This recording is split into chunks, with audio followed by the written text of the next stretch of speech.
అందరికీ నమస్కారం. శ్రీ సరోజా నృత్య అకాడమీ శంకర్పల్లి కూచిపూడి నృత్యం నేర్చుకుంటున్న విద్యార్థులకు గజ్జ పూజ విధానము నిర్వహించడం జరిగింది.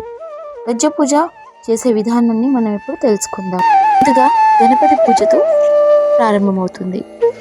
వక్రతుండ మహాకాయ సూర్యకోటి సమప్రభా నిర్విఘ్నం కురు మే దేవా సర్వకార్యేషు సర్వదా. మనం ఏ పూజ జరిపించుకున్నా అందులో ముందుగా వినాయక పూజ ఉంటుంది. అది మనందరికీ తెలిసిందే. కూచిపూడి నృత్యంలో అయినా భరతనాట్యంలో అయినా గజ్జ పూజ బియ్యంలోనే ఎందుకు చేస్తారు అంటే, కూచిపూడి నృత్యంలో గజ్జ పూజ ఒక పవిత్రమైన ఆచారం. ఈ పూజలో గజ్జలను బియ్యం మీద ఉంచి పూజ చేయడానికి ప్రత్యేకమైన ఆధ్యాత్మిక భావం ఉంది. అయితే ప్రధానంగా కారణాలు బియ్యము అన్నపూర్ణాదేవి ప్రసాదంగా భావిస్తాము. ఇది శుభం, ఐశ్వర్యం, సమృద్ధికి ప్రతీకగా ఉంటుంది. బియ్యం సంపూర్ణత, పవిత్రత, జీవనాధారంను సూచిస్తుంది కాబట్టి అందుకు అది శుభకార్యాలలో బియ్యాన్ని ఉపయోగిస్తాం. గజ్జలను బియ్యంపై ఉంచి పూజ చేయడం ద్వారా కళాకారులకు నృత్య ప్రయాణం శుభంగా విజయవంతంగా సాగాలని ప్రార్థిస్తాము. బియ్యం మీద గజ్జలను ఉంచడం అంటే భూమాత ఆశీర్వాదంతో కళను ప్రారంభించడం అనే భావన కూడా ఉంటుంది. గురువు గజ్జలను శిష్యువుకు కట్టే ముందు బియ్యంపై ఉంచి పూజించడం ద్వారా ఆ గజ్జలు దైవ అనుగ్రహం పొందినవిగా భావిస్తాము. అందుకే కూచిపూడి, భరతనాట్యం వంటి భారతీయ శాస్త్రీయ నృత్యాలలో గజ్జ పూజను సాధారణంగా బియ్యం పైన నిర్వహించడం సాంప్రదాయంగా కొనసాగుతుంది. ఇది కేవలం ఒక ఆచారం మాత్రమే కాదన్నమాట. గురువు, దైవము, కళ వీటి పట్ల భక్తి మరియు గౌరవాన్ని చాటడం అవుతుంది. అయితే గజ్జ పూజ విధానంలో గురుదక్షిణ ఇవ్వడము అనేది ఇదొక కార్యక్రమం ఉంటుంది. గజ్జ పూజలో గురువులకి గురుదక్షిణ, కొత్త బట్టలు సమర్పించడం భారతీయ గురు శిష్య సంప్రదాయంలో ఎంతో ముఖ్యమైన భాగం. దీనికి గల కారణం ఏంటి అంటే, గురుదక్షిణ అనేది గురువు అందించిన విద్యకు కృతజ్ఞతగా సమర్పించే కానుక. ఇది ఫీజు కాదు, గౌరవానికి ఒక ముఖ్య ప్రతీకగా భావిస్తారు. కొత్త బట్టలు సమర్పించడం అంటే గురువును గౌరవించడం, సత్కరించడం మరియు వారి ఆశీర్వాదం పొందడం. గజ్జ పూజ రోజున శిష్యులు నృత్య విద్యలో కొత్త దశలో అడుగు పెడతారు. ఈ సందర్భంగా గురువు ఆశీర్వాదం అత్యంత ముఖ్యమని భావిస్తారు. గురువు ఆశీర్వాదంతో కళలో పురోగతి, వినయం, క్రమశిక్షణ, విజయాలు కలగాలని కోరుకుంటారు. ఈ సాంప్రదాయం గురు బ్రహ్మ, గురు విష్ణు, గురు దేవో మహేశ్వర అనే భారతీయ సంస్కృతిని, గురు తత్వాన్ని ప్రతిబింబిస్తుంది.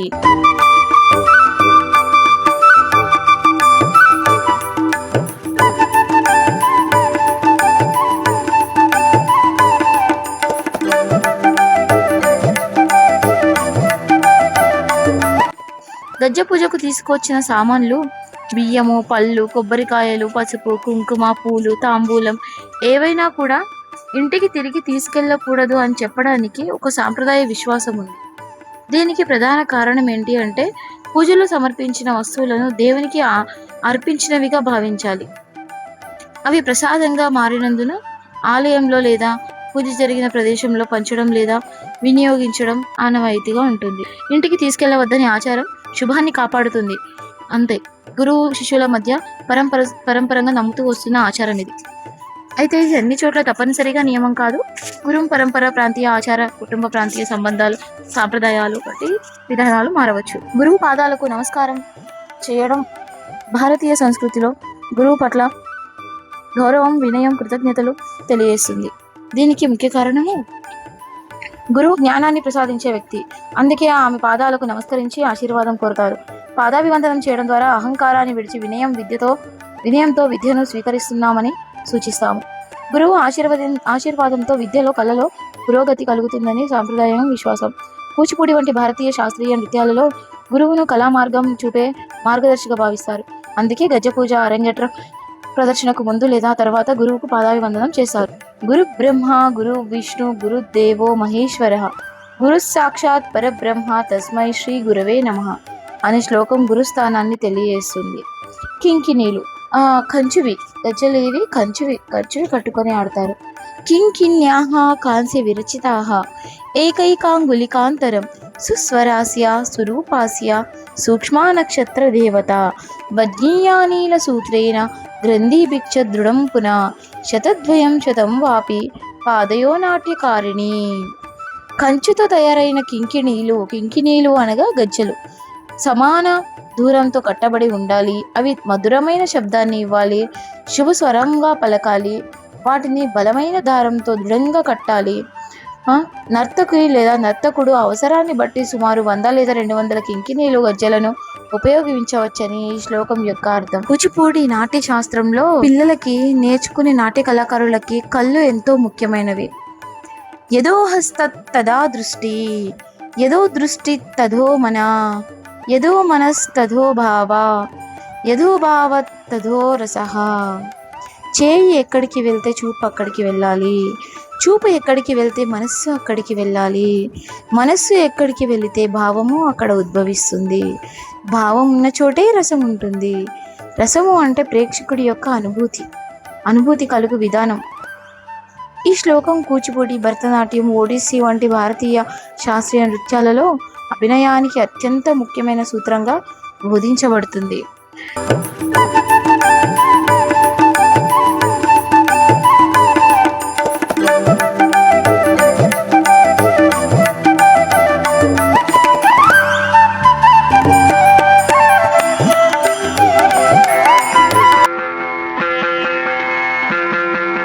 శివ పూజకు చివురించిన సిరి సిరి మూవా, శివ పూజకు చివురించిన సిరి సిరి మూవా, సిరి సిరి మూవా, సిరి సిరి మూవా, మృదు మంజుల పదమంజరి పూచిన పువ్వా, సిరి సిరి మూవా, సిరి సిరి మూవా, యతిరాజుకు జతి స్వరముల పరిమళం న్యూవా, సిరి సిరి మూవా, సిరి సిరి మూవా, నటనాంజలితో బ్రతుకును తరించనివా, సిరి సిరి మూవా, సిరి సిరి మూవా, పరుగా మగ పయనిరసవె తలపుల నావా, చెరటాలకు తల వంచితే తరగదు త్రోవా, ఎదిరించిన సుడిగాలిని జయించినావా,